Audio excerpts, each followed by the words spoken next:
당연히 80년대 시작에는 삼성하고 소니 완전히 그 차원이 달랐었죠. 지금은 삼성하고 소니가 경쟁이 되는 수를 넘어가지고 삼성이 소니를 따라잡은 지가 오래다. 60년대 같이 일본은 잘 나가고 우리나라는 일본보다 한참 못하다 그러면은 일본에서 한국을 굳이 싫어하고 혐일이 생기고 이럴 그 가능성은 오히려 적었을지도 모른다. 그런데 지금은 우리나라가 일본을 따라잡은 부분이 있다 보니까 자꾸 이제 부딪히는 게 더 커지고, 한편으로 지금 이제 SNS 같은 데 보면은 일본 연예인들 한국 문화에 빠지는 사람이 한둘이 아닙니다. 그래서 포스팅을 보면은 하나같이 불닭볶음면을 먹었다, 뭐 간장게장을 먹었다, 뭐 소주를 먹었다, 삼겹살을 먹었다, 이런 것들이 막 넘쳐납니다. 아주 우리나라가 정말 힘들 때부터 교육을 굉장히 많이 시키고 정말 없는 살림에도 불구하고 국비 유학생을 많이 보냈다. 이런 것도 경제 성장에도 많이 도움이 되었고 민주주의를 조금씩 발전시키는 데도 도움이 되었다. 한국과 일본이 사이가 안 좋은 이유는 가깝기 때문도 있을까요? 세계적으로 보면은 가까운 나라끼리 사이 좋은 경우는 거의 없습니다. 왜 사자성어 중에 원교 근공 이런 말도 있죠. 왜냐하면 가까우면은 부딪힐 수밖에 없는 겁니다. 멀면은 부딪힐 게 없지만은 가까우면은 당연히 부딪히는 게 생길 수밖에 없겠죠.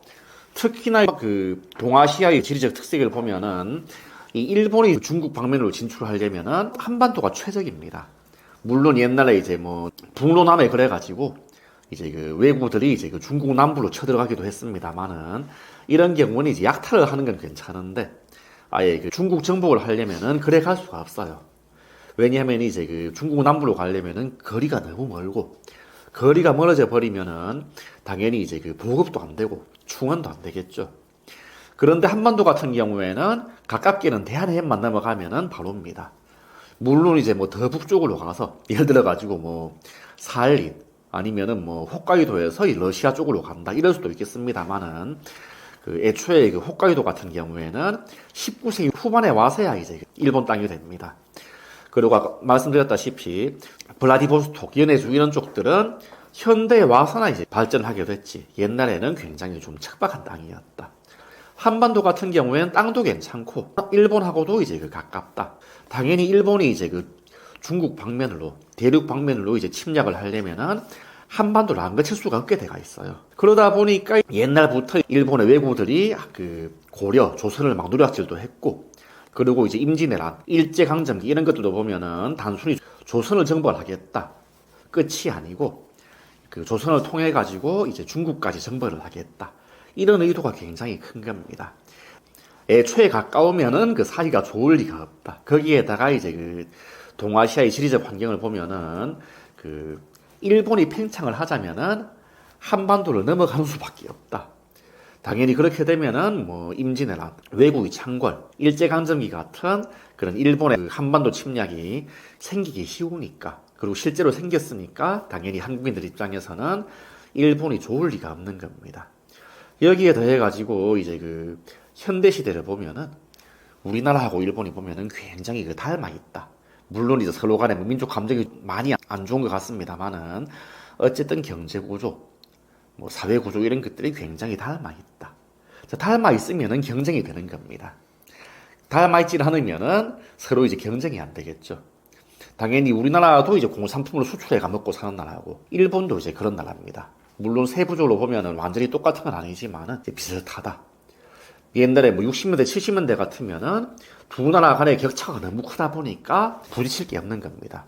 당연히 뭐 80년대 이럴 적에는 뭐 삼성하고 소니 완전히 그 차원이 달랐었죠. 옛날에 그 이건희 회장이었나요? 왜 소니를 따라잡자. 지금은 삼성하고 소니가 경쟁이 되는 수를 넘어가지고 어떤 면에서 삼성이 소니를 그 따라잡은 지가 오래다. 그렇다고 해서 일본이 완전히 한국한테 밀린 것도 아닙니다. 당연히 비슷하다 보면은 더더욱 경쟁이 생길 수밖에 없고, 그러다 보니까 이제 우리나라도 이제 우리나라는 우리나라대로 뭐 반일 감정이 있습니다만은 일본은 일본대로 자꾸 혐일 감정이 생겨나는 겁니다. 예를 들어 60년대 같이 일본은 잘 나가고 우리나라는 일본보다 한참 못하다 그러면은 일본에서 한국을 굳이 싫어하고 혐일이 생기고 이럴 그 가능성은 오히려 적었을지도 모른다. 그런데 지금은 우리나라가 일본하고 많이 비슷해졌고 어떤 부분에서는 따라잡은 부분도 있다 보니까 자꾸 이제 부딪히는 게 더 커지고, 그리고 일본에서도 자꾸 혐일이 생기고 이렇게 볼 수가 있겠죠. 자, 그런데 굉장히 재미있는 거는요, 어떤 정치, 역사적인 부분에서는 한일 관계에 좀 문제점도 많고 어떤 갈등도 많고 나쁜 감정도 많은데요. 한편으로 지금 이제 SNS 같은 데 보면은 일본 연예인들, 한국 문화에 빠지는 사람이 한둘이 아닙니다. 뭐 SNS에 뭐 일본의 유명인사들, 연예인들 심지어 일반인들 포스팅을 보면은 하나같이 뭐 불닭볶음면을 먹었다. 뭐 간장게장을 먹었다. 뭐 소주를 먹었다. 삼겹살을 먹었다. 이런 것들이 막 넘쳐납니다. 우리나라도 보면은 뭐 일본식 뭐 사케, 일본식 맥주 굉장히 유명하죠. 다만 뭐 과거사 문제, 그리고 이제 한일 갈등 문제 때문에 한때는 노접해 운동도 있었습니다만은 그런 한편으로 우리나라 사람들도 이제 일본 문화에 심취하는 사람이 많고 지금 일본의 젊은이들, 특히 여성들 보면은 그 이상으로 한국 문화에 굉장히 많이 심취해가 있습니다. 어떤 역사적인 거나 이제 정치적인 거 또는 경제적인 면에서의 갈등 이런 거하고 그리고 어떤 문화에 대한 우호도 이런 것들은 좀 다른 차원이 아닌가. 뭐 그렇게도 싶네요. 지리적으로 가까운 나라는 원래 사이가 안 좋을 수밖에 없는 걸까요? 사실은 지리적으로 가까운 나라는 대부분 앙숙이 될 수밖에 없어요. 서로 이제 부딪히니까요. 특히나 옛날 같으면 전쟁을 많이 했으니까. 뭐 고대 시대, 중세 시대 이럴 적에는 뭐 정복 군주가 이제 위대한 군주가 되는 것이고, 그리고 이제 정복을 하면은 남는 것도 많아집니다. 당연히 이웃 나라를 쳐서 정벌을 하고, 뭐 속국으로 만들고 병합을 하면은 당연히 성공을 하는 거니까. 옛날 같으면은 이웃 나라가 사이좋게 지내는 것이 거의 뭐 불가능했을지도 모르는 일입니다. 예를 들어 가지고 이제 베트남, 중국 뭐 수천 년 동안 싸우다 보니까 당연히 감정이 좋을 수가 없겠죠. 실제로 베트남, 중국 간의 감정은 한일 갈등, 뭐 일본에 대한 반일 감정 이런 것들 이상으로 굉장히 나쁘다고 알고 있어요. 프랑스, 독일 같은 경우에도 역사적인 앙숙입니다. 예를 들어 1차 대전 같은 경우에는 물론 직접적인 원인은 그 사라예보 사건, 이제 범게르만주의, 범슬라브주의의 충돌이었지만 그 기원을 막 복잡한 원인을 이제 거슬러 올라가 보면은 독일하고 프랑스 사이의 충돌입니다. 당연히 이제 강대국끼리 옆에 있으니까 서로 간에 이제 견제를 하고 싸울 수밖에 없는 거예요. 미국, 멕시코 관계 마찬가지로 앙숙 중의 앙숙입니다. 특히나 멕시코인들 보면은 이 현실적인 이유, 돈 때문에 이제 미국하고 협력을 하는 거지. 모르긴 해도 멕시코인들한테 미국 좋냐고 물어보면은 일을 가는 사람이 태반일 겁니다. 왜냐하면은 19세기에 멕시코가 이제 에스파냐한테 독립을 했을 때 미국이 이제 멕시코 땅의 거의 절반 이상을 다 뜯어가 버립니다. 뭐 텍사스, 캘리포니아, 뭐 유타주, 네바다주 이런 데가 다 원래는 멕시코 땅이었거든요. 뭐 폴란드, 러시아 이런 경우에도 철천지 원수나라입니다. 이제 폴란드가 굉장히 잘 나갈 적에 17세기 이럴 적에는 폴란드군이 러시아 모스크바 목전까지 막 쳐들어갔었고, 그리고 이제 아시는 분도 많겠습니다만은 18세기 말부터는 러시아가 폴란드를 지배를 했었다. 물론 이제 폴란드 분할, 삼국 분할이지만은 오스트리아, 프로이센에 비해 가지고도 러시아의 지배는 너무 심할 정도로 가혹했었다. 그리고 2차 대전 때도 러시아가 폴란드를 이제 분할을 해서 이제 뜯어가고, 이제 폴란드 리트들은 많이 이제 학살을 하기도 하고, 이제 강제로 공산을 시키기도 했었다. 뭐 지금도 이제 폴란드, 러시아는 굉장히 사이가 나쁜 그런 케이스입니다. 과거에 어떤 몽골 유학생하고 한번 이야기를 한 적이 있는데요. 중국 얘기가 나오니까 표정이 싹 달라집니다. 완전히 그야말로 이제 한국인이 일본 싫어하는 건 저리 가라 정도로 싫어하더라고요. 당연히 물론 중국 입장에서도 옛날에 먼 나라 몽골 제국 때 많이 당했겠지만은 그 이상으로 이제 몽골인들도 중국한테 핍박을 많이 당한 겁니다. 서로 이제 막 부딪히다 보니까. 중국 입장에서는 당연히 몽골인들이 약탈을 했다. 오랑캐 그렇게 부르겠지만은 워낙 이제 싫으니까 이제 몽고라 그러죠. 몽골은 용감하다는 뜻인데 몽고 어리석을 몽자에다가 오래될 고자. 그런데 이제 또 몽골인들 입장에서는 그만큼 또 몽골인들이 이제 옛날에 중국을 약탈한 그 이상으로 그 중국인들한테 이제 박해를 당하고 억압을 당한 것들이 굉장히 많다는 겁니다. 그래도 예외적으로 이제 가깝지만은 사이가 좋은 나라들이 적지 않이 있어요. 그나마 최근에 와서 독일, 프랑스 관계는 많이 개선이 된 것 같고요. 그리고 이제 베네룩스 3국, 벨기에, 네덜란드, 룩셈부르크. 아주 옛날에는 서로 간의 종교적인 이유 때문에 갈등을 빚기도 했던 것 같습니다만은 지금은 이제 사이가 굉장히 좋은 것 같다. 좋은 정도를 넘어가지고 베네룩스 3국, 동맹국입니다. 미국, 캐나다 같은 경우에도 사이가 굉장히 괜찮죠. 그런데 이런 경우에는 기본적으로 예외적이고, 그리고 이렇게 되려면은 조건들이 많이 맞춰져야 됩니다.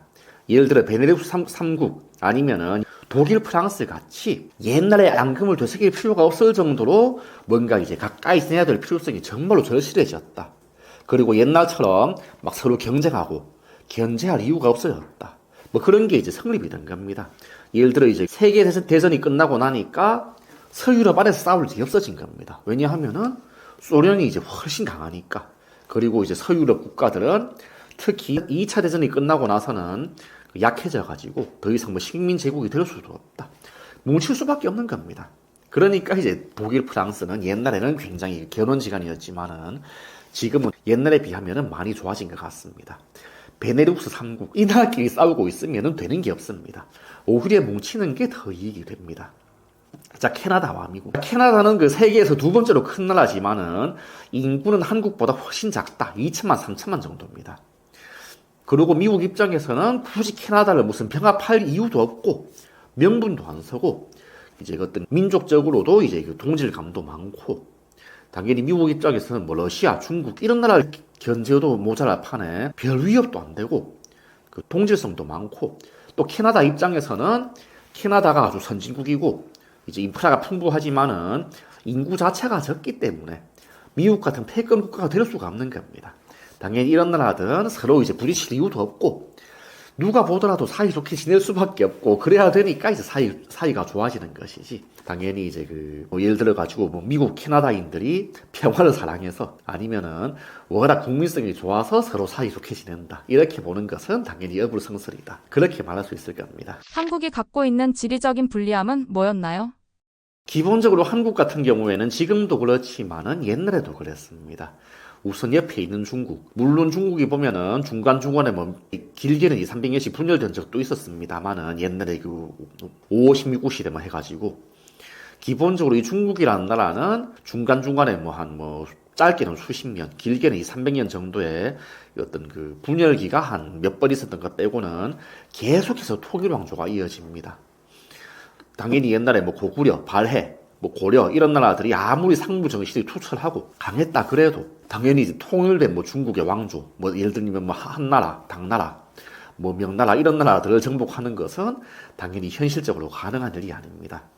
일본을 정복하면 되질 않느냐? 일본이 보면은 뭐 작은 섬나라 그렇게도 얘기하는 것 같습니다만은 생각 이상으로 굉장히 큽니다. 일본이. 예를 들어 가지고 일본의 신칸센 60년대부터 신칸센이었죠. 나라가 생각 이상으로 크니까 이제 그 신칸센을 이제 만드는 겁니다. 그리고 일본 같은 경우에도 이제 뭐 물론 뭐 일본의 문명 수준이 우리나라를 완전히 앞서게 된 것은 메이지 유신 이후다라고 하지만은 그렇다고 해서 뭐 그 전에 뭐 우리로 치면 뭐 조선 시대, 고려 시대 이럴 적에 일본이 무슨 완전히 그 문명 수준이 완전히 떨어지는 석기를 쓰는 그런 나라가 아니었던 겁니다. 고대 시대부터 일본도 나름대로 어느 정도의 문명권이 있었던 거죠.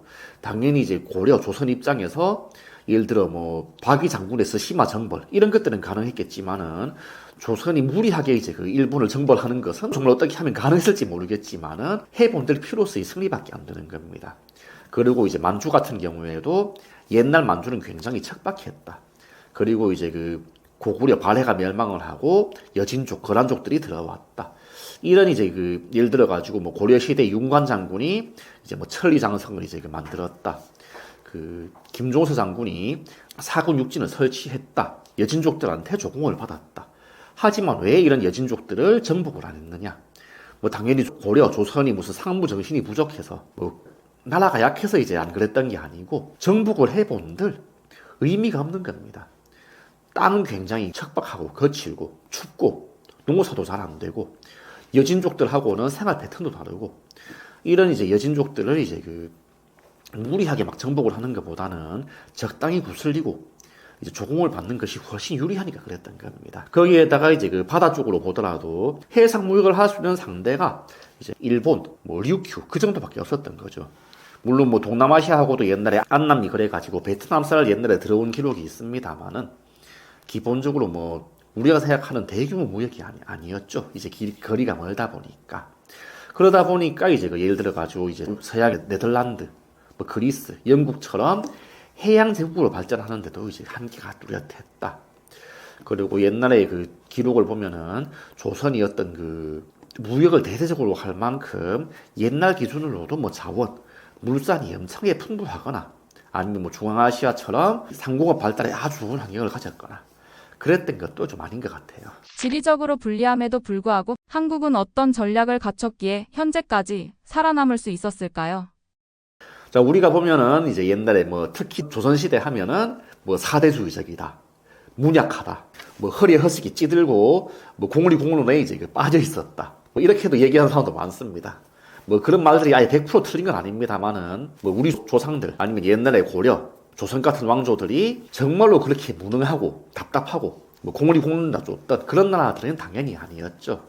실제로 우리나라가 이제 중국에 조공을 했다. 뭐 그건 팩트입니다만은 조공이라 그러는 것이 이제 그 속국의 상국한테 공물을 뜯기는 그런 게 아니었어요. 일종의 무역이었습니다, 옛날에는. 그리고 이제 우리도 보면은 이제 명나라한테 조공을 바쳤다고 합니다만은 마찬가지로 이제 그 여진족, 뭐 류큐왕국, 일본한테도 조공을 받기도 했었다. 그리고 이제 그 뭐 고려, 조선 같은 경우에도 뭐 물론 뭐 몽골 제국한테 속국이 되기도 했었다. 원간섭기. 그 당시에 몽골 제국하고 싸우면은 고려보다 훨씬 강한 나라들도 다 이제 망하던 그런 시대였습니다. 나라를 그렇게라도 지키는가만 해도 이제 용한 시대였어요.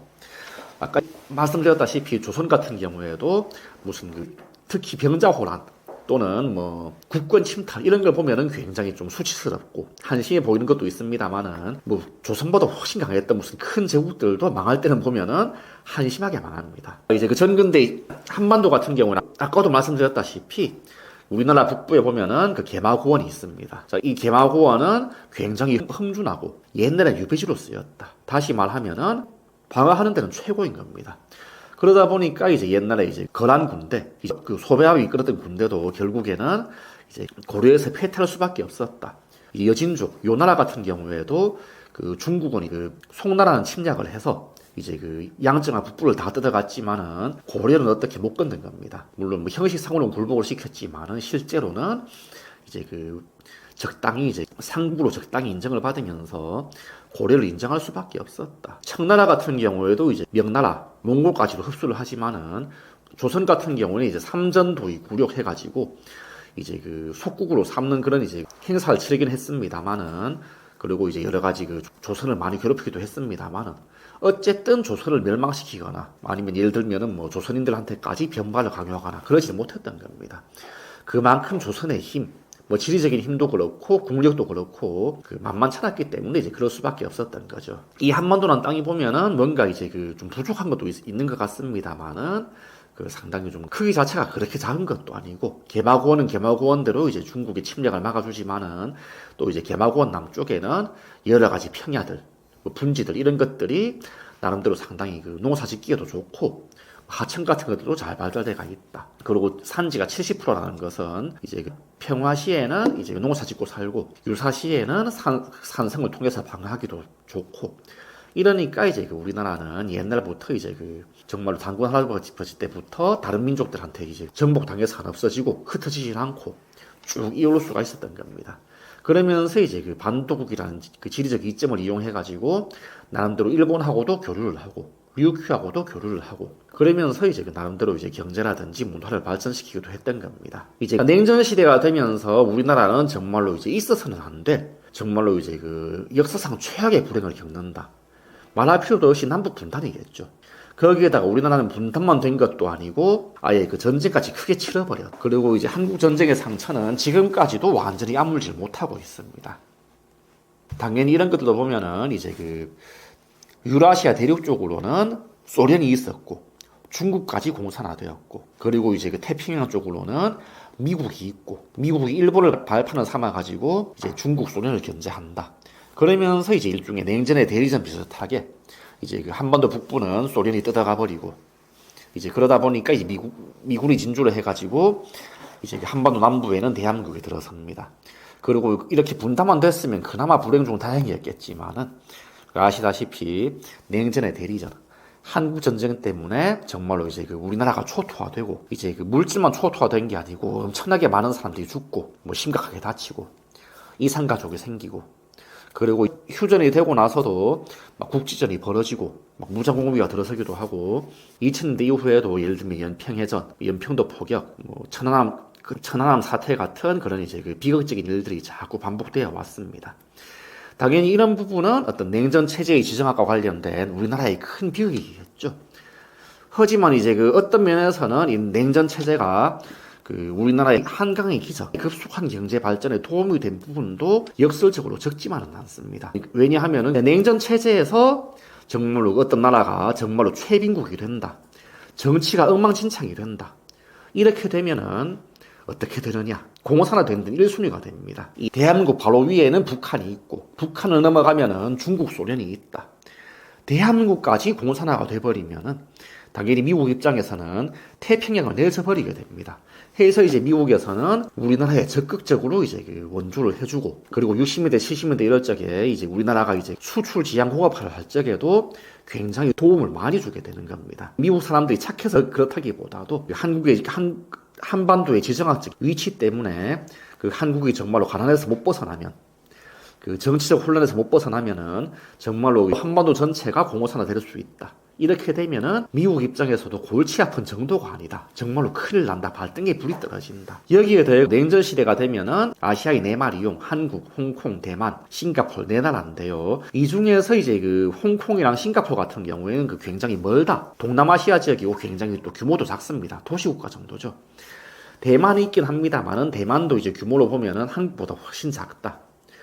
중국 같은 경우에는 어떤 면에서는 이제 그 중국 덕분에, 더 정확히 말하면은 좀 역설적이지만은 마오쩌둥 덕분에 우리가 이제 덕본 부분도 적지만은 않습니다. 왜냐하면 60년대부터 이제 그 마오쩌둥이 문화 대혁명, 자기 권력을 유지하기 위해 가지고 완전히 극단적인 원리주의적인 이제 공산주의 운동을 벌이면서 중국 경제가 완전히 절단이 나버립니다. 이렇게 되니까 중국 경제는 아예 그 애초에 공산국가였지만은 어떤 이념을 떠나가지고 세계 경제에서 완전히 아웃이 돼버린다. 일본 같으면 60년대부터 이제 그 선진국 반열에 듭니다. 이러다 보니까 이제 한국 같은 경우에는 중대한 경쟁자도 없이 그 수출을 열심히 하고 나중에는 이제 산업 구조를 이제 그 중화학 공업, 더 나중에는 전자제품, 첨단 산업 위주로 이렇게 발전시켜 가면서 이제 한강의 기적, 정말로 몇십 년 만에 세계 최빈국에서 어떤 정말로 이제 그 선진국 반열까지 뛰어오르는 그런 기적 중의 기적을 이룰 수 있었다. 그렇게도 볼 수 있겠죠. 여기서 한 두 가지만 덧붙이자면은요, 우리가 흔히 20화국, 4.19 혁명으로 이제 들어섰던 20화국, 그 1년 정도밖에 못 갔기 때문에 굉장히 아쉽지만은 이 20화국이 우리나라 경제사에서 굉장히 중요한 걸 해놓은 게 있습니다. 바로 환율 개혁이에요. 10화국 때는 워낙 나라가 어렵다 보니까 환율이 제각각이었습니다. 이렇게 되면은 당연히 무역이 되질 않거든요. 그걸 20화국에서 이제 환율 개혁을 성공을 함으로써 이 수출 주도의 경제 성장을 할 수 있게 되었고, 그러면서 이제 60년대에 이제 다른 나라들이 이제 수입 대체 공업화, 수입에 의존하지 말고 국사부사 할 적에 우리나라에서는 수입 대체를 넘어가지고 수출 주도, 적극적으로 수출을 해서 외화벌이를 하자. 그게 이제 제대로 이제 성공을 해가지고 경제가 정말로 10년 동안 30배 가까이 커질 수가 있었다. 여기에 또 한 가지 장점을 들자면은 요 교육의 힘입니다. 우리나라는 옛날부터 이제 교육열이 강했다. 과거제도. 물론 과거제라는 것은 중국에서도 있었지만은 중국은 나라가 워낙 크다 보니까 과거제를 통해서 입신양명을 하는 게 너무나 힘들었습니다. 우리나라 같으면 나라가 적당하다 보니까 물론 정말로 쉬운 일이 아니었지만은 과거제를 통해서 입신양명을 하는 것이 가능했습니다. 물론 이제 소설이기 때문에 이제 허구, 과장이 많습니다만은 춘향전 같은 것도 가능했던 거예요, 이게. 이몽룡이 완전히 집안이 망했다가 이제 자원급제를 했다. 이런 식으로 이제 교육을 통해서 식물 상승을 하는 게 서양, 일본 같으면은 19세기 이후의 일입니다, 그게. 그전에는 뭐 신분, 돈으로 출세하는 경우가 태반이었다. 여기에 덧붙여가지고 그 이승만 정부, 박정희 정부 같은 경우에는 워낙 그 당시에 힘들었으니까. 그렇다고 자원이 풍부한 것도 아니니까 인적 자원이야말로 그 국가 재건, 국력 신장의 힘이다 해가지고 아주 정말 우리나라가 정말 힘들 때부터 교육을 굉장히 많이 시키고 정말 그 없는 살림에도 불구하고 국비 유학생을 많이 보냈다. 이런 것도 이제 경제 성장에도 많이 도움이 되었고, 여기에 덧붙여가지고 이런 그 이승만 정부, 박정희 정부, 군사 정부의 교육 정책은 역설적으로 이제 이런 그 교육을 많이 받은 국민들이 이제 민주주의를 배워가지고 이런 권위주의 독재, 군사 독재를 이제 무너뜨리고, 물론 아직도 부족한 점이 많지만은 민주주의를 조금씩 발전시키는데도 이제 많이 도움이 되었다. 그렇게도 이제 말씀드릴 수 있습니다. 대한민국은 지리적으로 금수저일까요? 흙수저일까요? 사실은 이 부분은 딱 잘라가지고 말하기는 좀 어려운 부분이 좀 많습니다. 왜냐하면은요, 이제 굉장히 좀 대한민국이 갖고 있는 지리적인 좀 불리한 점, 부족한 점도 굉장히 많고, 그 이상으로 이제 좋은 점도 굉장히 많거든요. 예를 들자면 대한민국을 뭐 석유 한 방울 안 난다 뭐 이렇게 많이 묘사를 하는데요. 사실은 특히 이제 북한도 그렇지만은 남한 같은 경우에는 더더욱 그런 것이 어떤 천연 자원 이런 부분에서는 사실은 막 내세울 건 부족한 편입니다. 당장 석유도 굉장히 부족하고 뭐 천연가스가 난다고는 하지만은 뭐 무슨 산유국, 뭐 가스 수출국 이렇게 이제 이름 올리기도 이제 부족한 편이고, 물론 옛날에 뭐 가야 같은 경우에는 뭐 철을 수출했다 그런 말도 있습니다만은 오늘날 시점에서는 무슨 수출할 만한 광물이 많은 것도 아닙니다. 어느 정도 이제 풍부하다 그러면은 이제 뭐 석회암 정도, 그리고 무연탄이 있긴 하지만은 무연탄도 지금은 좀 경제성이 많이 적고, 한때는 이제 텅스텐, 옛날엔 중석 그러기도 했었는데, 이런 텅스텐 같은 경우에도 지금은 생산성이 안 맞아가지고 크게 채굴을 하질 않고 있습니다. 거기에다가 막 영토가 엄청나게 큰 것도 아니고, 예를 들어가지고 미국이라든지 뭐 중국이라든지 뭐 이런 큰 대국처럼 아주 뻗어나갈 수 있는 그런 어떤 지리적 여건을 가진 것도 이제 사실은 아니죠. 여기에다가 이제 역사 지리적으로 보면은 이제 우리나라 같은 경우에는 이제 바로 위에 보면 이제 만주하고 중국, 만주 같은 경우에는 사실은 뻗어나고 싶어도, 물론 뭐 옛날에 고구려 시대에는 뭐 만주 벌판도 호령했다, 뭐 옛날에 이제 바레를 꿈꾸며 그런 노래도 있었습니다만은, 사실은 이 만주가 지금은 굉장히 잘 나가는 곳이 됐지만은 뭐 농업이나 공업이나 이건 현대의 일이다. 물론 고구려 시대, 발해 시대에는 만주를 호령했다고도 하지만은 이 만주 같은 경우에는 만주족들이 막 들어오기도 하고, 그리고 이제 옛날식으로 농사 짓고 하기에는 조금 환경이 안 맞는 부분도 있고 해가지고 뭐 고려, 조선 같은 경우에도 이 만주 이 일대를 손에 넣지를 못했다. 뭐 거기에다가 이제 중국 쪽으로 뻗어나가자면은 워낙 중국이 크고 오랫동안 통일이 돼 있었기 때문에 당연히 뭐 고려가, 조선이 뭐 중국의 명나라, 청나라를 정복을 한다. 당연히 현실적으로 가능한 일이 아니었겠죠. 일본 같은 경우에도 뭐 일본을 정벌 하자면은 당연히 바다로 넘어가야 된다. 일본도 이제 중세 이후로는 국력이 만만치 않았다. 뭐 예를 들어가지고 옛날식으로 막 대제국으로 뻗어나가기에도 사실은 적합한 환경은 사실은 아니었습니다. 자, 그렇다고 해서 이제 한반도가 뭔가 지리적으로 흑수저냐? 정말로 뭐 지리적으로 뭐 저주받은 땅이냐? 버림받은 땅이냐? 그렇게 말할 근거는 더더욱 없습니다. 정말로 그런 땅이었다면은 당연히 우리나라 한민족은 진작에 흩어지고 뭐 다른 민족한테 흡수가 되고 뭐 그랬겠죠. 이 한반도 같은 경우에는 물론 뭐 석유도 안 나고 그리고 뭐 산지가 70%다 뭐 그런 얘기도 있습니다만은, 그렇다고 해서 뭐 한반도가 지리적으로 참 나쁜 조건이다 이렇게 단정 지을 근거는 당연히 없습니다. 물론 한반도 같은 경우에는 뭐 중국, 뭐 러시아 이런 데 비하면은 당연히 굉장히 작은 반도지만은 전 세계를 놓고 보면은 사실은 한반도가 아주 작은 땅덩어리, 쬐끄만 땅덩어리도 아니다. 예를 들어 한반도 전체를 통틀면은 영국의 그레이트 브리튼 섬보다 큽니다. 예를 들어 영국, 당장 잉글랜드 왕국, 옛날에 스코틀랜드 이런 게 없을 때 잉글랜드 왕국 하나만 보더라도 유럽에서 상당히 강국이었었는데, 잉글랜드 넓이가 뭐 남한만하거나 비슷하거나 그렇습니다. 남한만 놓고 봐도 거대한 대륙 국가는 아니지만은 그렇다고 해서 아주 뭐 작은 정말로 좁아 터진 나라는 당연히 아니다. 북한까지 치면 한반도를 다 통틀면은 더더욱 커진다. 그리고 우리나라가 뭐 산지가 많다고는 하지만은 그렇다고 해가지고 뭐 너무 산지가 많아가지고 정말로 이제 쓸 땅이 없다 이렇게 볼 수도 없습니다. 우리나라가 보통은 산지가 70% 그러지만은 예를 들어가지고 그리스 같은 경우에는 산지가 거의 80%쯤 됩니다. 올림푸스산 같은 경우에는 사실은 백두산 이상으로 이제 굉장히 높다. 그런데도 이런 그리스는 뭐 아주 고대 그리스 문명 굉장히 찬란하게 빛났었고, 심지어 페르시아 대제국조차도 전쟁에서 이기고 쫓아냈다. 그리고 우리나라 같은 경우에는 강수량, 뭐 하천의 발달, 그리고 산지가 많지만은 이제 평지도 상당히 기름진 편이다. 학자들마다 이제 논쟁이 있습니다만은 옛날 유적 같은 걸 보면은 심지어는 옛날 석기 시대 때부터 벼농사를 했다 이런 이제 흔적들도 이제 나오고 있다. 적어도 이제 삼국시대가 막 시작한 무렵에는 벽골제 같은 이제 저수지를 지어가지고 이제 농사를 지었다. 얼마든지 이제 옛날부터 이제 문명이 발달할 수 있는 그런 조건을 가진 겁니다. 그리고 이제 우리나라의 산지가 많고 특히 한반도 북부의 개마고원 굉장히 험준한 산지, 굉장히 지세도 험준하고 기후적으로도 엄청나게 춥지만은 이런 게 있었기 때문에 중국이라든지 여진족, 거란족 이런 외적들이 이제 한반도에 제대로 못 쳐들어온 겁니다.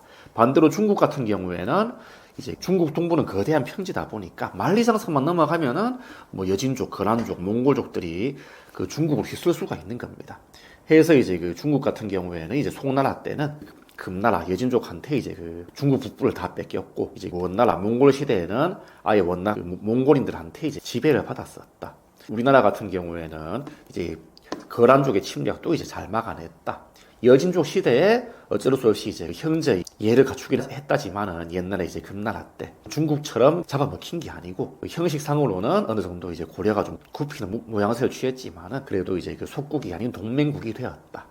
뭐 몽골족 당연히 원나라 때는 몽골의 속국이 되었다고 하지만은 그 당시에는 나라를 잃지 않은 것만 해도 이제 그 대단한 정도였습니다. 그리고 그러면서도 이제 나라가 멸망하지 않은 겁니다. 그리고 이제 일본 같은 경우에도 물론 그 우리나라가 보면은 뭐 임진왜란, 뭐 외구의 준동, 한일 합방, 일제 식민 지배처럼 뭐 일제 침략도 많이 받았습니다만은 그 반도 국가이기 때문에 그래도 이제 일본하고 옛날부터 교류를 해왔었고, 일본의 이제 문물도 이제 전수해줬고, 그리고 우리가 이제 일본한테 이제 굉장히 좀 그런 침략을 당하고 굴욕을 당한 역사도 깁니다만은 이상으로 이제 우리나라가 이제 일본한테 이제 삼국 행세를 하고 문명을 전수해주고 뭐 나름대로 이제 국익을 보고 이런 역사들도 절대로 짧지가 않다. 그리고 이제 그 북쪽의 여진족이라든지 저 이제 그 류큐 왕국, 지금 이제 그 오키나와죠, 이런 나라들한테도 조공을 받을 정도였습니다.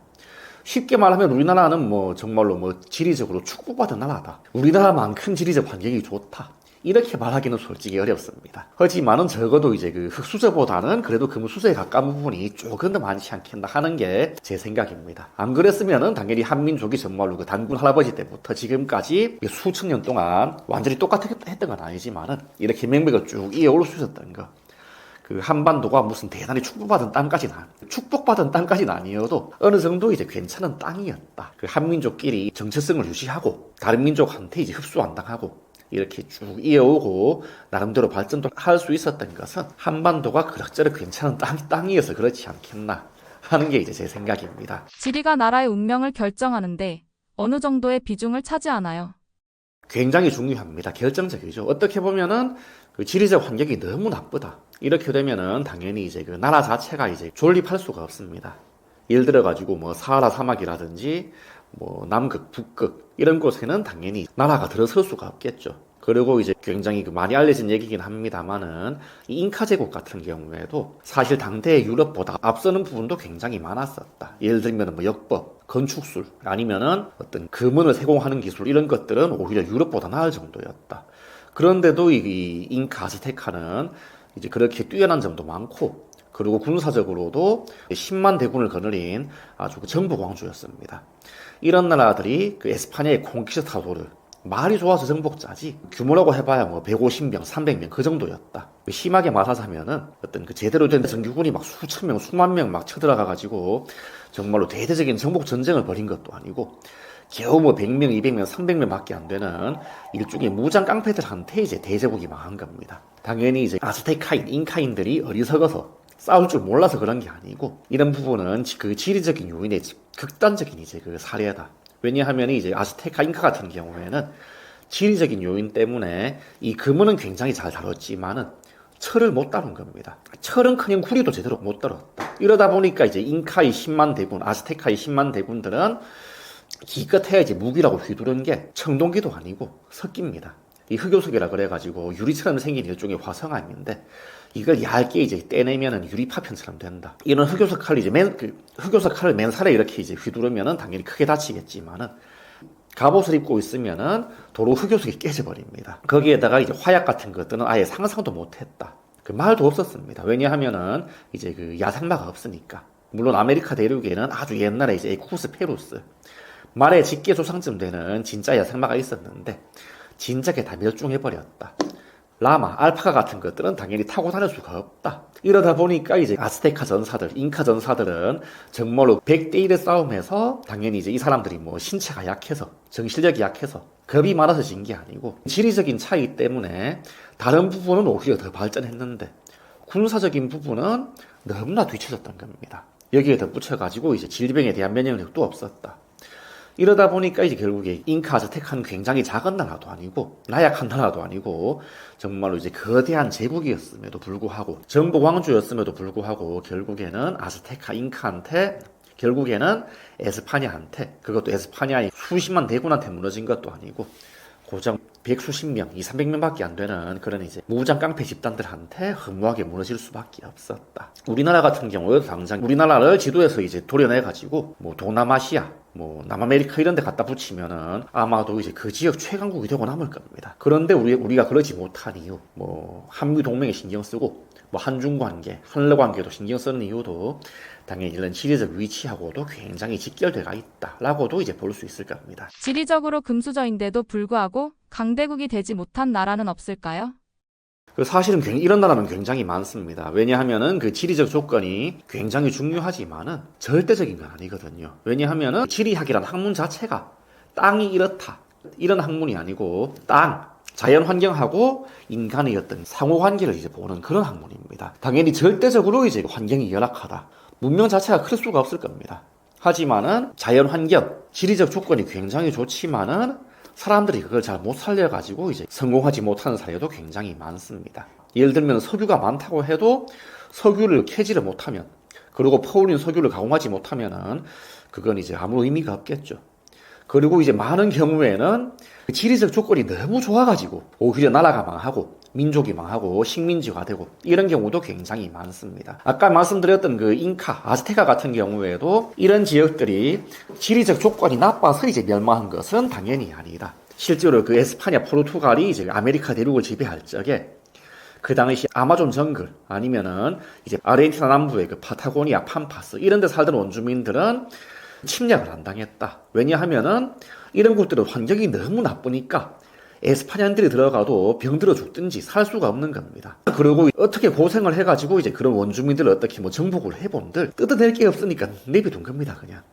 그런데 잉카, 아즈테카 같은 경우에는 너무나 이제 발달해가 있다. 뭐 금부치 이런 것들은 유럽인들이 보다도 입이 딱 벌어질 정도로 잘 돼가 있다. 그런데 이제 그 군사력은 정말로 이제 그 돌칼을 휘두르는 정도다.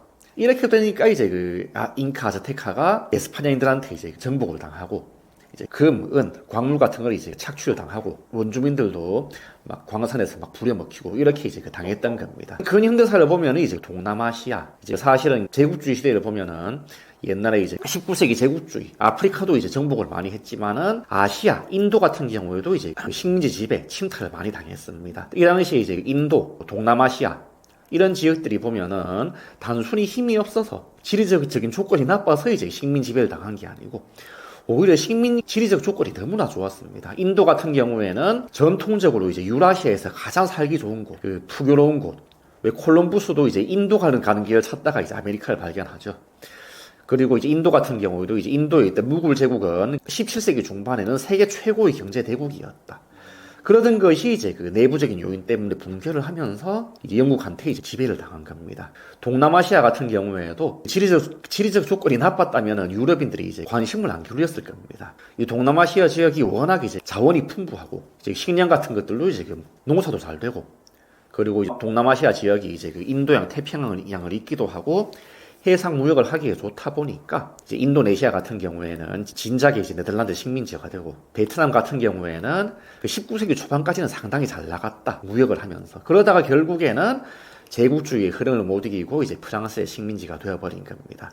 이런 인도네시아, 뭐 인도, 베트남 이런 지역들도 지리적 조건이 나쁘기는커녕 오히려 굉장히 좋았고 그래서 한때는 유럽 국가 이상으로 굉장히 강한 나라가 들어서고 부강한 나라가 세워지기도 할 정도였습니다. 하지만은 이제 제국주의의 흐름, 내부적인 문제 이런 게 겹치면서 결국에는 좋은 지리적인 조건 때문에 오히려 이제 역설적이게도 서양 국가들의 이제 그 식민지가 되고 말았던 거죠. 지금 아프리카 같은 경우에도 그 자원이 굉장히 풍부합니다만은 이런 그 풍부한 자원 때문에 그 발전을 하고 부자가 되기는커녕 자꾸 내전이 나고 지금도 이제 선진국 초국적 기업들한테 이제 착취를 당하고 그리고 이제 독재 정권들한테 수탈을 당하고 이런 부분이 다분히 많습니다. 지리적으로 흑수저임에도 불구하고 강대국으로 성장한 나라는 어디일까요?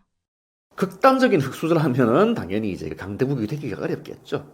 하지만 어느 정도 이제 극복을 할 수 있는 약점을 강점으로 이제 만들 수 있는 그런 경우는 드러드러 찾아볼 수가 있더라고요. 대표적인 케이스가 네덜란드인데요. 이 네덜란드 같은 경우에는 원래 니더 이런 말이 이제 낮다는 뜻입니다. 저지다는 뜻이에요. 그냥 이제 그 평평한 땅이라는 뜻이 아니고 너무 낮아가지고 이제 밀물이 들어오는 땅, 한마디로 이제 뻘밭이었던 곳입니다. 당연히 이제 이런 곳은 이제 옛날 이제 고대 시대, 뭐 중세 초기 이럴 적에는 당연히 그 쓸모없는 땅, 별 의미가 없는 땅이었습니다. 그런데 이 네덜란드 간석지를 이제 간척을 하고 거기에다가 이제 한 12세기, 13세기가 되면은 이 네덜란드 간척지 안에 거대한 홍수가 납니다. 이 지리로 다시 읽는 이제 그 자본주의 세계사도 나옵니다만은 네덜란드 안에 있던 그 간석지 안에 있던 호수가 이제 큰 바다, 자위대를 해결해가지고 큰 바다처럼 돼버린 겁니다. 이렇게 되면 우리가 보면은 네덜란드는 정말로 끝장이 났다. 가뜩이나 이제 그 밀물, 썰물이 자꾸 들어오고 기꺼이 이제 그 간척 사업을 해놨더니 그 호수가 바다가 되어버렸다. 하지만 그 덕분에 오히려 네덜란드는 이제 강국이 될 수가 있었다. 왜냐하면은 이 네덜란드는 이제 전문용어로 간석지를 합니다만은 이런 뻘밭이었지만은 그래도 위치 자체가 해상무역하기에 좋은 위치였습니다. 이걸 간척을 하니까 나름대로 이제 그 상공업을 할 수가 있게 된 겁니다. 여기에 덧붙여가지고 자위대를 해. 호수가 바다가 돼버렸다. 물론 뭐 완전 대양이 된 건 아니고 내해였습니다만은 이렇게 되니까 그 땅은 줄어들었지만은 오히려 배가 왔다 갔다 하기에는 더 이제 좋아진 것이다. 여기에다가 네덜란드 같은 경우에는 이제 그 오랫동안 뻘밭 간석지다 보니까 왕이라든지 귀족, 제후, 뭐 교구 이런 데서도 관심을 안 둔 겁니다. 그러면서 이 네덜란드는 이제 그 외부의 간섭이 없으니까 상공업 활동을 하기에 굉장히 좋아졌다. 뭐 이런 그 네덜란드 같은 경우에는 이제 그 지리적으로 흑수적인 측면이 다분했지만은 그 강대국으로 성장할 수가 있었다. 이렇게도 볼 수가 있는 겁니다. 어떤 그 절대적으로 이제 그 열악하다. 진짜 국토 전체가 사하라 사막이다. 이러면은 당연히 그 뭐 되는 게 없겠지만은 어느 정도 이제 극복할 수 있는 흑수저라면은 땅과 인간의 상호작용, 인간의 노력, 인간의 이제 그 극복을 통해 가지고 뭔가 이제 그 약점인 땅을 그 강점인 땅, 흑수저인 땅을 금수저인 땅으로 바꾸는 것도 이제 가능했어라는 말씀을 드릴 수가 있습니다. 한국 같은 경우에도 어떻게 보면은 뭐 석유 한 방울 안 나는 땅, 사방이 강대국인 땅, 굉장히 뭔가 좀 암울해 보이는 부분도 있습니다만은 그걸 메꿔줄 만한 이상의 좋은 점들이 많이 있기 때문에 한민족이 완전히 흩어지거나 진짜 뭐 나라 없는 민족이 되거나 그런 게 아니고 뭐 물론 중간에 뭐 일제강점기를 거치기도 했고 뭐 원간섭기를 거치기도 했지만은 그래도 이제 그 한민족의 명백을 쭉 이어오고 나름대로 이제 우리 생각 이상으로 이제 그 한민족이 굉장히 그 영광된 자랑스러운 역사들도 많이 쏠 수 있었던 겁니다. 일본 같은 경우도 사실은 그 매력이 좀 적은 땅이었기 때문에 오히려 이제 그 메이지 유신을 일으키고 아시아에서는 그 유일하게 제국주의 열강이 될 수 있었던 부분이 다분히 있다. 왜냐하면은 일본 같은 경우에는 아시아 중에서도 이제 북동쪽에 너무나 동떨어져가 있습니다. 그 아까도 말씀드렸다시피 제국주의 시대 때 서구 열강의 이제 주된 관심사는 인도, 동남아시아, 그리고 중국 중에서도 이제 남부 해안지대입니다. 왜냐면 그런 쪽들이 이제 자원도 많고 무역하기도 좋으니까. 일본은 너무 이제 그 동떨어져 있다 보니까 그 제국주의 열강에 이제 눈밖에 난 겁니다. 저기는 이제 그 굳이 뭐 많은 이제 군사력, 경제력을 동원해가지고 집어삼키자니까 매력도 떨어지고 그럴 여력도 부족한 겁니다. 물론 이제 러시아하고는 가깝지만 러시아 같은 경우에도 일본이 아닌 만주하고 중국 북부가 이제 주된 목표였죠. 이러다 보니까 이제 일본 같은 경우에는 어떤 제국주의 침략은 피해가면서 이제 서양의 문물은 받아들일 수가 있었다. 그러면서 이제 다른 동남아시아, 중국 이런 인도, 중국, 동남아시아가 막 그 제국주의 열강의 침략을 받고 뭐 속국이 되고 식민지가 되고 할 적에 일본은 그 틈을 노려가지고 근대화에 성공을 하고 그 제국주의 열강이 될 수 있었던 부분도 다분히 있다고 볼 수가 있습니다. 지리적으로 최악의 나라는 어느 나라이고 최고의 나라는 어느 나라일까요? 뭐 최악의 나라라고 하면은요 아무래도 완전히 고립되고 너무 작은 섬나라가 아닐까 싶습니다. 왜냐면 이런 곳들은 어떻게 문명이 발달할 수는 있겠지만은 너무 작고 고립되어 있으면은 문명의 발달 자체가 되질 않습니다. 문명이 커지지도 않는다. 그러다가 어느 순간에 외부에서 강한 세력이 들어와 버리면은 그 길로 망해버리는 겁니다. 멀리 볼 것도 없이 예를 들면은 뭐 우산국, 탐나국 같은 경우에는 결국은 신라한테, 고려 조선한테 결국에는 흡수가 돼버립니다. 너무 작으니까 어쩔 수가 없는 부분입니다. 모아이로 유명한 그 이스트 섬 같은 경우에도 뭐 한때 모아이도 세웠지만은 섬이 너무나 작다 보니까 어떤 설에 의하면은 섬이 너무 작아가지고 결국에는 자멸했다. 그런 설도 있고, 뭐 자멸까지는 아니었더라도 서양인이 들어오는 순간 결국에는 그 길로 이제 그 운명이 정해질 수밖에 없는 겁니다. 뭐 당연히 서양인들이 제국주의 침략이 당연히 잘못됐지만은 그 땅이 너무 작고 고립대가 있으면은 그럴 수밖에 없는 겁니다. 이제 그 총균세라는 책에도 나옵니다만은 그 뉴질랜드에서 이제 그 남동쪽으로 쭉 가면은 채텀 제도가 있어요. 제도 섬들이 막 있는데 여기도 보면은 일종의 그 마오리족, 뉴질랜드 원주민이죠. 이 마오리족의 그 사촌격인 형제격인 모리오리족들이 평화롭게 살던 곳입니다. 이 채텀 제도는 이제 19세기 한 초중반쯤에 이제 마오리족한테 이제 정복을 당하고 그 모리오리족은 다 이제 붙잡혀가지고 살해당하든지 노예로 끌려가가지고 지금은 다 이제 그 멸족해버렸다. 이 경우에도 이제 애초에 이 사람들의 혈통, DNA는 거의 같습니다만은 그 뉴질랜드 북섬 같은 경우에는 그래도 환경이 괜찮았다. 이런 그 마오리족들은 심지어 이제 서양인들한테 총까지 입수해가지고 심지어 영국의 침략 속에서도 잘 싸울 정도였습니다. 이 모리오리족들은 너무 작은 섬에 고립되어 있다 보니까 이제 그런 이제 시간이 갈수록 이제 마오리족들하고는 격차가 확 벌어진 겁니다. 결국에는 이제 마오리족이 들어오니까 이제 모리오리족은 결국에는 이제 학살을 당하고 이제 살아남은 사람들은 노예로 끌려가가지고 아주 괴롭힘을 당하다가 결국에는 그 지구상에서 이제 사라져 버렸다. 이렇게 이제 너무 작고 너무 고립되고 너무 척박한 섬 또는 거기에 준하는 지역이 바로 이제 지리적으로 최악인 나라가 아닐까 싶습니다. 글로벌화 시대에도 지리적 이점이 여전히 강대국들이 되는데 중요한 요소일까요? 당연하죠. 특히나 이제 현대시대, 뭐 세계화 시대라고 그러는데요. 이 세계화 시대는 연결이 되는 겁니다. 뭐 정부는 물론이고 뭐 물자, 뭐 자원 이런 것들이 다 연결이 된다. 예를 들어 가지고 우크라이나 전쟁 같은 경우에도 먼 땅에서 전쟁이 났으니까 강 건너 불구경이 되는 게 아니죠. 뭐 이런 부분 때문에 뭐 유가도 막 폭등을 하고 뭐 식량 가격도 막 오르고 굉장히 우리의 삶에도 굉장히 많은 영향을 미치고 있습니다. 러시아 같은 경우에도 굉장히 우리가 보면은 정말로 이제 푸틴이 저렇게 이제 막 전쟁을 자꾸 벌이고 하는 게 정말로 참 이해도 안 되고 용납도 안 되지만은 저럴 수 있는 배경도 당연히 지리적인 요인, 연결성이랑 관계가 깊은 겁니다. 왜냐하면은 첫째로는 이제 천연가스, 이제 그 러시아가 이 천연가스를 이제 끊어버리면은 서유럽은 정말로 마비가 돼버립니다. 그리고 이제 유럽 같은 경우에는 러시아의 위협에 직접적으로 이제 노출이 된다. 특히나 유럽 같은 경우에는 동서유럽이 이렇게 좀 평야지도의 트여가 있습니다. 한반도 같으면은 개마고원이 있지만은 뭐 그래서는 안 되겠지만은 정말로 러시아군이 작정하고 이제 폴란드를 넘어서 독일, 프랑스 방향으로 밀고 들어오면은 서유럽이 정말로 뭐 정복을 안 당하더라도 엄청난 피해를 겪을 수밖에 없다. 이런 부분도 이제 국제 정세에 영향을 주는 겁니다. 그리고 이제 요즘에 보면은 지리적 입지. 이 세계화가 되려면은 뭐 물자라든지 사람, 정보 이런 것들이 그냥 게임에서 순간 이동하듯이 막 이동을 하는 게 아니고 당연히 비행기라든지 허브, 배, 교통수단을 타야 됩니다. 자원 같으면은 파이프라인을 타야 됩니다. 이러다 보니까 오히려 이제 세계 도시의 중요성이 더 커진 겁니다. 옛날 도시들은 그 나라에서 큰 도시, 뭐 외국과의 관계 해봐야 기껏해 무역 도시 정도였지만은 요즘의 큰 도시들은 세계 도시로 이제 주목받고 있습니다. 왜냐하면은 이런 세계 도시에서 뭐 돈의 흐름, 정보의 흐름, 자원의 흐름, 뭐 사람의 흐름이 끊겨버리면은 세계 경제는 그날로 이제 먹통이 되고 마비가 돼버린 겁니다.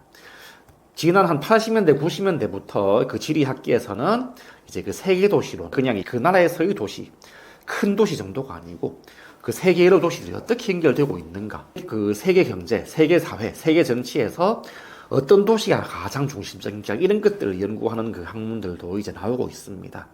80년대에 존 프리드맨이라는 사람, 지리학자가 이제 선구적으로 세계 도시론을 이제 연구를 했고요. 요즘에도 이 사스키아 사센이라는 학자도 굉장히 오랫동안 이제 세계 도시론에서 많은 영향력을 행사하고 있지요. 안녕하세요.